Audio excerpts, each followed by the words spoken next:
Welcome to the Fantasy Boardroom. As always, I am your host, Tycoon, and we are here for another fabulous meeting of the Boardroom to go over everything fantasy football. So this week, we're coming off week 5. Woke up to some major news today. Bob Saleh is out in New York. Kind of wild to me. A problem, but not the problem. But we're not really here to discuss the operations of the New York Jets. But wow, we'll see what this brings. Very interesting news. Wonder if Aaron Rodgers had any influence on this particular decision. But speaking of A-Rod, we're gonna pull back one of his quotes here. That's RELAX. That's relax. With week 5 in the books, look, we had a lot of early concerns about a lot of players. Some of them have been somewhat alleviated. A lot of them have been completely alleviated. I think we can take a collective deep breath, man. We can calm down about these guys now. So we have been freaking out about certain players, their production not really living up quite to where we drafted them. And some of them still aren't quite there where we want them to be. But again, we can all take a little bit of a sigh of relief. So first I'm going to kind of hit that low-hanging fruit. Tight end. Tight end has been an absolute disaster. If you drafted one highly, you're most likely have been regretting that decision. So now hopefully you're not really in that boat anymore. So we've got Kyle Pitts first and foremost. 7 for 88 and this close. Well, not this close, but he was close to a touchdown on Thursday Night Football, but an excellent game. Getting heavily targeted, pulling in 7 of them. Fantastic, 88 yards. Mark Andrews, probably the biggest one of all that people have been worried. 4 receptions, 55 yards, and he was this close to a TD. Ball was thrown just a yard more forward than where Lamar put it. Andrews doesn't fall down, walks in for the touchdown. I mean, we're really happy with that performance, but this is still acceptable on the tight end scale. So not quite where you want, but you don't have to worry quite so much about maybe those goose eggs every dang week. And lastly here, Travis Kelce. Last night, Monday Night Football, 9 receptions for 70 yards. Also this close to a TD. That patented Kansas City little shovel pass play when they're inside the 5. I think he got brought down with the 2, so close, but no cigar. But still highly encouraging to see this level of usage. And with Rashee Rice now out for the season, it is expected that he'll be, once again, Patrick Mahomes' top target, the apple of Patrick's eye. So 3 disappointing tight ends, especially those first 2, who have now given us some decent games to good games. And to last week's point that we talked about, still starting both of those guys, and I hope you still started both of them.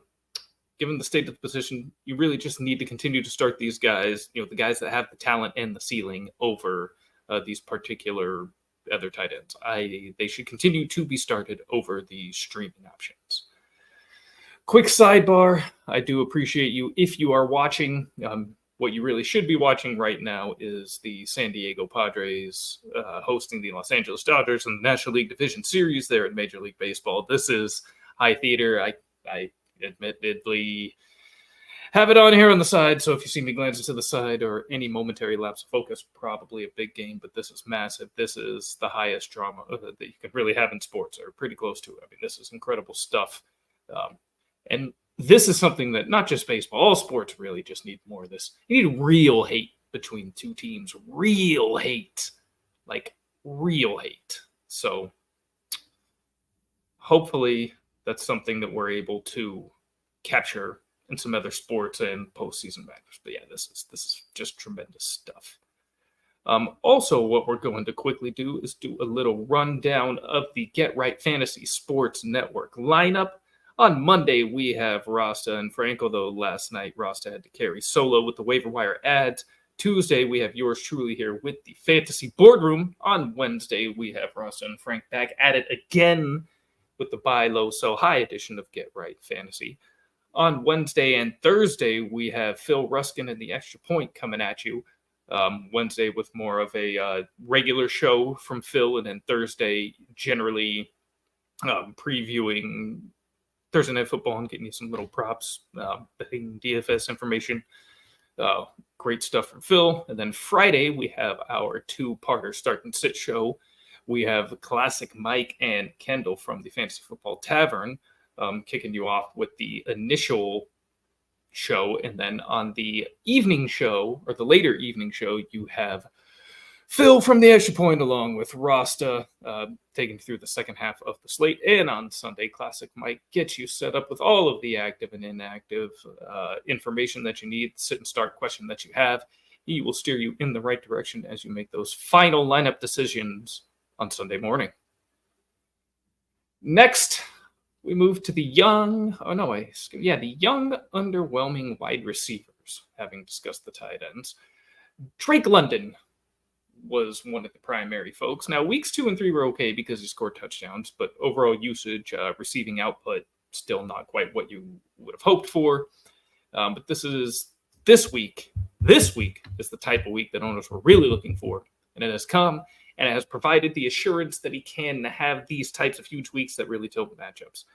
12 receptions, 154 yards, and a tud. What a stud. Garrett Wilson. Now, this is something that when I wrote this last night in preparation for the show, I was not anticipating the coaching movement there in New York. So Jeff Ulbrich, the defensive coordinator, is taking over as the interim head coach in New York, and it appears that Nathaniel Hackett will remain as the offensive coordinator, unfortunately. Rumor, as has been reported in some outlets, is that Saleh was going to either fire or demote Nathaniel Hackett and give the play calling duties to Todd Downing, giving the Jets offensive ineptitude largely here in these first few weeks. Oh my goodness, let's go Padres. So we'll see if anything changes in future weeks. I mean, we'll see what Ulbrich tries to do anything, or if the Jets actually bring in a new head coach during the year instead of sticking with the interim. I don't know. But it had been wildly disappointing for Garrett Wilson, especially given his first-round draft status. But this is what we've been waiting for.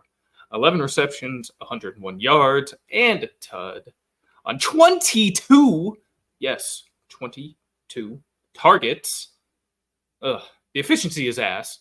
Part of the reason Hackett needs to go. But we will happily take that volume and run. 22 targets, baby. Garrett Wilson is the alpha of this receiving corps, not Alan Lazard. Do not let anybody fool you, especially those early season totals, in particular touchdown that Lazard was able to get early on. Wilson is the guy. And DJ Moore. Now, he hadn't really fully established chemistry with Caleb Williams here in the first few weeks. Clearly something they're still working on, playing together. But he left owners wanting. But that changed in a big, big way this past Sunday. Brought in 5 catches for 105 yards, 2 touchdowns, including a beautiful tight window throw by Caleb that was followed up by an even better catch there by DJ Moore. Tap his feet in the back of the end zone. And that connection is only going to improve. And a lot of people still have their doubts about Caleb, so maybe there's a small opportunity to still buy DJ Moore. And you should if you can. Redrafted Dynasty. You want DJ Moore on your roster. We also have the possibly overdrafted running backs. Some guys that, injury notwithstanding, so we're not going to get, I'm not going to throw in, I don't know, Jonathan Taylor, for instance, whatever. Some other guys I think were really upsetting people in the first few weeks. King of that group, DeAndre Swift. Now, it is no secret at all how I feel about DeAndre Swift. It was on Phil's show a couple of weeks ago. I think it was just after week 3. Very bad game for Swift. Talking about how this wasn't looking so hot up there. And since then, all he has done is produce 49.5 fantasy points over the previous 2 weeks. 29.5 in week 4 and 20 here in week 5. He's finally being used appropriately. He's receiving strong volume. And these last 2 weeks really show that the Swift that I know is in there is indeed in there and is here. And the Bears are a good NFL football team with a very good defense. They're going to rely on the running game quite a bit to help them win actual football games. And so that's a component that Swift is really key cog of and is going to be necessary, again, for the Bears to achieve their actual NFL goals. So as Williams continues to get better and defenses have to continue to respect his arm more and more, or even his legs, this is only going to open up more space for Swift. Because Swift, he's not really great at creating his own space. Even as a truther, I'll admit, that's not his strong point. But if the space is there, he will take advantage of it and capable of a huge play taken to the house literally anytime he touches the ball. If only he didn't have the tackled at the 1 yard line disease, man, his career would look so much better. But even just recently, he'd have back-to-back 26-plus point weeks. I mean, this is exactly what you want. And the Bears are trying to make sure they get every ounce of value out of that $24 million they spent on him, out of him. Also, Ramondre Stevenson. Now, maybe a less likely one to expect to hear on this list, but because weeks 1 and 2 were good, but the previous 2 weeks, and especially the fumbling issues, Gerard Mayo's comments about his job security, starting Gibson there in week 5, left owners very concerned, and understandably so, but he was left on a lot of benches in week 5, and boy, was that the wrong decision. I mean, simply put, he's the best player on New England's offensive unit, and he should remain deployed most weeks. I mean, there's particularly bad matchups of something. Well, Drake May is now going to be inserted. That may help. We'll see. I mean, the offense was doing little with Jacoby, so potentially increases touchdown opportunity. We will see. Yeah, we'll see. But he's definitely a guy that I think can continue to feel comfortable starting just because he's really the best talent that they have. And also just have a few other random thoughts before we get out of here.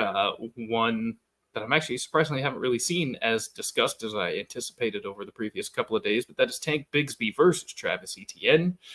And it was an incredible game from Tank. It was. Mad props to him. But he was in the game due to a shoulder injury to Travis Etienne.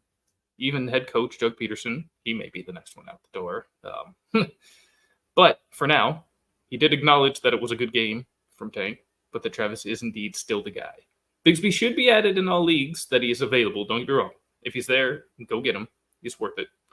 But ETN owners, just hold the line. Stay patient. As good as Bigsby was Sunday, 27.9 points, I believe it was. Travis Etienne had 5 games better than that in 2023 alone. So he's the superior player. Don't even worry. Oh my God, let's go Padres! Home run Fernando Tatis. Yes.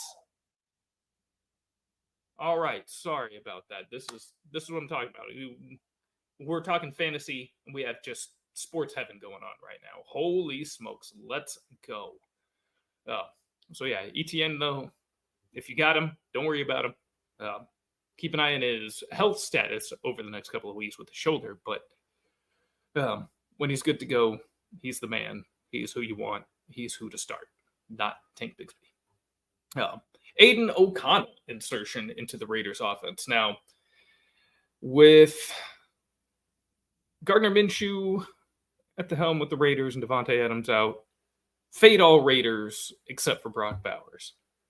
Now, with Aiden O'Connell inserted as the starting quarterback now for the Raiders, fade all Raiders except for Brock Bowers. Changes nothing, only start Bowers. Tucker Kraft, we touched on him a little bit last week when we were discussing Pitts and Andrews. I'm talking about the available options on the waiver wire, and we did say Tucker Kraft and along with K. Dotton potentially are the only ones potentially to even have interest in. Tucker Kraft did come through. I don't think he's going to continue to have weeks like he just did this last week, but clearly, and especially with Watson injured, opens up a little more opportunity for Kraft. So in the bereft tight end position, if somehow he's still available in any league, still go after him. He's the only guy worth going after. Nico Collins injury. All I want to say about this is I would not rush to add anybody from Houston to your roster, just that it is going to give Diggs and Dell a bump for as long as Collins is out. Seems like they're still trying to hold on to some optimism that he will be here, available here this week in week 6. I would imagine hamstring, probably not, unlikely, but we'll see. And so even if it's just for a couple weeks, just if you got Diggs, you're probably already starting him. And especially if you have Dell, make sure you get him in your lineup.